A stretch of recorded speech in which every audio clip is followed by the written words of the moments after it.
Hi everyone, इस video के माध्यम से मैं आपको बताने वाला हूं कि BLS ई सर्विसेज लिमिटेड के आईपीओ में आप जीरोधा के माध्यम से शेयर होल्डर कैटेगरी और रिटेल कैटेगरी दोनों में एक साथ आईपीओ किस प्रकार अप्लाई कर सकते हैं। क्योंकि दोस्तों यहाँ पर शेयर होल्डर कैटेगरी के लिए भी कोटा अलाउ किया गया है, तो आप यहाँ पर शेयर होल्डर कैटेगरी से भी आईपीओ में अप्लाई कर सकते हैं और रिटेल कैटेगरी से भी आप आईपीओ में अप्लाई कर सकते हैं। यानी दोस्तों आप दोनों कैटेगरी से एक साथ एक ही आईपीओ में अप्लाई कर सकते हैं। ये मौका आपको इस आईपीओ में देखने को मिलेगा, क्योंकि दोस्तों सारे आईपीओज में इस प्रकार का मौका आपको नहीं मिलता है जिसमें आप दो कैटेगरी में एक साथ एक ही आईपीओ में अप्लाई कर पाए। यहाँ पर दोस्तों आप दोनों कैटेगरी में आईपीओ अप्लाई कर सकते हैं, लेकिन दोस्तों यहाँ पर आपको रिटेल कैटेगरी, एचएनआई कैटेगरी दोनों में से केवल एक ही कैटेगरी में अप्लाई करना है। शेयर होल्डर कैटेगरी में आप अप्लाई कर सकते हैं अगर आपके पास शेयर है तो, और इसके अलावा दोस्तों आप एक कैटेगरी में आईपीओ अप्लाई कर सकते हैं, चाहे आप रिटेल से कर दीजिए चाहे आप एचएनआई से कर दीजिए। तो दोनों में से आपको एक ही कैटेगरी से आईपीओ में अप्लाई करना है और एक आप यहाँ पर शेयर होल्डर कैटेगरी से अप्लाई कर सकते हैं। तो बेसिकली दोस्तों आप शेयर होल्डर कैटेगरी में तो अप्लाई कर ही सकते हैं अगर आपके पास शेयर है, और इसके अलावा दोस्तों आप एचएनआई कैटेगरी और रिटेल में से एक कैटेगरी में अप्लाई कर सकते हैं। अब दोस्तों मैं आपको प्रोसेस बता रहा हूं कि आपको जीरोधा के माध्यम से किस प्रकार दोनों कैटेगरी में आईपीओ अप्लाई करना है। अगर आपके पास कोई और डीमेट अकाउंट है उसमें भी दोस्तों आपको सेम तरह का प्रोसेस देखने को मिलेगा। अगर आपको अप्लाई करना नहीं आता, आपके पास कोई अदर डीमेट अकाउंट है जैसे एंजल वन है, फायर्स है, उसके माध्यम से भी अगर आप दोनों कैटेगरी में अप्लाई करना चाहते हैं तो नीचे कमेंट सेक्शन में लिखकर बता दीजिएगा, मैं उस पर भी वीडियो क्रिएट करने की पूरी कोशिश करूंगा। तो यहाँ पर दोस्तों मैंने जीरोधा को ओपन कर लिया है, इस प्रकार का होम इंटरफेस आएगा।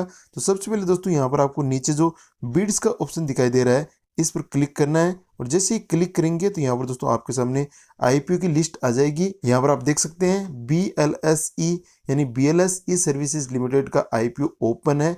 इसमें यहाँ पर अप्लाई करने का ऑप्शन भी आ रहा है, यहाँ पर आप देख सकते हैं और भी काफी सारे आईपीओज ओपन है। हमें यहाँ पर दोस्तों इस आईपीओ में अप्लाई करना है BLS ई सर्विसेज लिमिटेड के आईपीओ में। तो मैं यहाँ पर डायरेक्टली इस पर क्लिक कर दूंगा।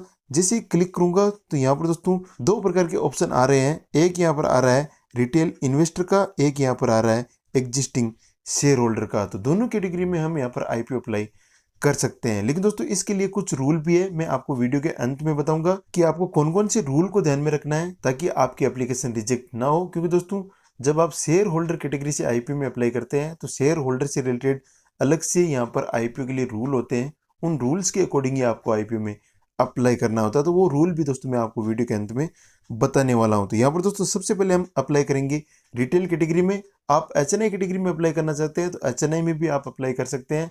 मैं यहाँ पर रिटेल में अप्लाई कर रहा हूँ, और इसके अलावा दोस्तों हम बाद में अप्लाई करेंगे एग्जिस्टिंग शेयर होल्डर कोटा से। तो सबसे पहले दोस्तों हम यहाँ पर इंडिविजुअल इन्वेस्टर को सिलेक्ट कर लेंगे। जैसे मैंने यहाँ पर सिलेक्ट किया तो यहाँ पर अप्लाई करने का ऑप्शन आ गया, नीचे यहाँ पर आईपीओ की पूरी डिटेल आ जाएगी, तो उसको भी दोस्तों यहाँ पर आप देख सकते हैं। डायरेक्टली हम अप्लाई पर क्लिक करेंगे और इसके बाद दोस्तों हमें यहाँ पर कोई भी चेंज नहीं करना है। यहाँ पर हमें बिड में 108 क्वांटिटी ऐसे ही रहने देना है।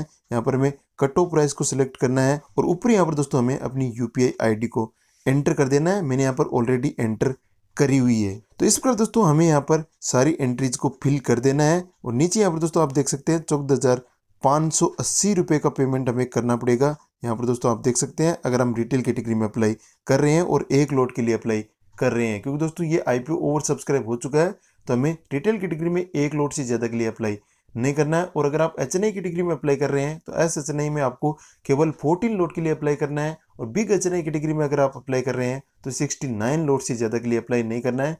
इससे ज़्यादा भी अगर आप अप्लाई करेंगे तो भी दोस्तों आपका जो लॉट है वो 69 ही कंसिडर होगा, और उसमें अलॉटमेंट जो मिलेगा वो केवल 14 लॉट के लिए मिलेगा। तो यहाँ पर आपको ज़्यादा लॉट्स के लिए अप्लाई नहीं करना है। ज़्यादा लॉट्स के लिए अगर आप अप्लाई करेंगे तो आपका जो मनी है वो फालतू में ब्लॉक होगा, उससे आपको कोई भी फायदा नहीं होगा। इसके बाद दोस्तों थोड़ा सा ऊपर की तरफ स्लाइड करना है, नीचे यहाँ पर एक चेक बॉक्स है, इस पर क्लिक कर देना है, और उसके बाद दोस्तों नीचे यहाँ पर जो सबमिट का ऑप्शन आ रहा है इस पर हमें स्लाइड कर देना है। तो इस प्रकार जैसे आप स्लाइड करेंगे इस पर, तो आपका जो एप्लीकेशन है वो रिटेल कैटेगरी में अप्लाई हो जाएगा। फिलहाल दोस्तों आईपीओ विंडो क्लोज हो चुकी है, इसलिए मैं यहाँ पर आईपीओ अप्लाई नहीं कर रहा हूँ, मैं कल अप्लाई करूंगा। लेकिन दोस्तों मैं यहाँ पर आपको प्रोसेस बता रहा हूँ। इसके बाद दोस्तों आपको वापस बैक आ जाना है, यहाँ से जैसे ही अप्लाई हो जाएगा आपको पेमेंट कर देना है। अब मैं यहाँ पर आपको बताता हूँ कि शेयर होल्डर कोटा में आपको किस प्रकार अप्लाई करना है। तो मैं यहाँ पर इसको वापस बैक करता हूँ। वापस फिर से आपको आईपीओ में अप्लाई करने के लिए अप्लाई पर क्लिक करना है, और इसके बाद दोस्तों आपको यहाँ पर एग्जिस्टिंग शेयर होल्डर का जो ऑप्शन है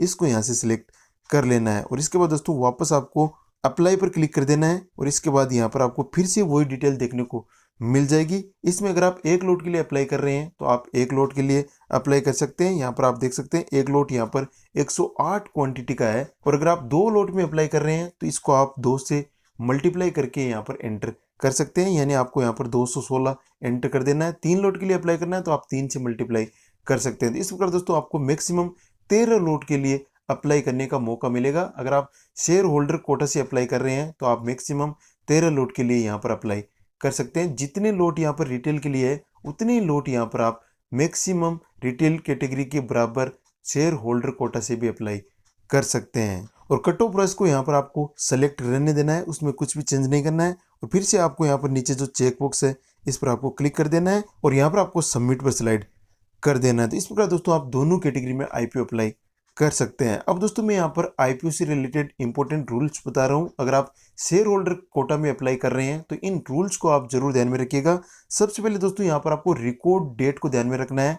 यहाँ पर जो इस आईपीओ के लिए शेयर होल्डर कोटा के लिए जो रिकॉर्ड डेट है, यानी उस डेट में आपके पास इस स्टॉक की क्वांटिटी होनी चाहिए। चाहे आपके पास एक क्वांटिटी है तो भी आप शेयर होल्डर कोटा से अप्लाई कर सकते हैं। अगर आपके पास ज़्यादा क्वांटिटी है तो भी आप शेयर होल्डर कोटा से अप्लाई कर सकते हैं। लेकिन दोस्तों आपको रिकॉर्ड डेट को ध्यान में रखना है। इस रिकॉर्ड डेट तक आपके डीमेट अकाउंट में इस बीएलएस के स्टॉक आपके पास होने चाहिए, तभी आप आईपीओ में अप्लाई कर पाएंगे। अगर 23 जनवरी के बाद आपने शेयर्स को बाय किया है तो दोस्तों आप इस आईपीओ के लिए एलिजिबल नहीं है, आप अप्लाई मत करना, आपकी एप्लीकेशन रिजेक्ट हो जाएगी। तो रिकॉर्ड डेट दोस्तों यहाँ पर 23 जनवरी 2024 है, इसको ध्यान में रखना है। और यहाँ पर दोस्तों शेयर होल्डर्स के लिए 7 रुपये पर शेयर का डिस्काउंट भी अलाउ किया गया है।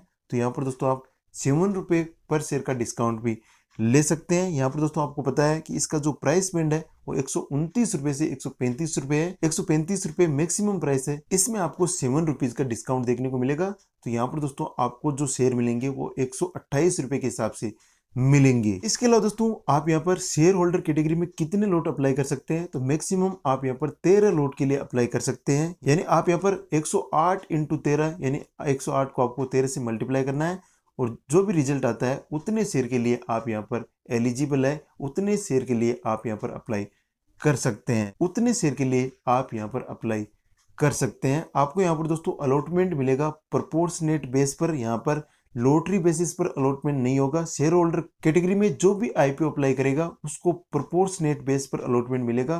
तो यहाँ पर आपको दोस्तों कोशिश यही करनी है, अगर आपके पास बीएलएस के स्टॉक है तो आप यहाँ पर शेयर होल्डर कैटेगरी से अप्लाई कर रही है, उसमें आपके अलॉटमेंट के चांस सबसे ज़्यादा होंगे।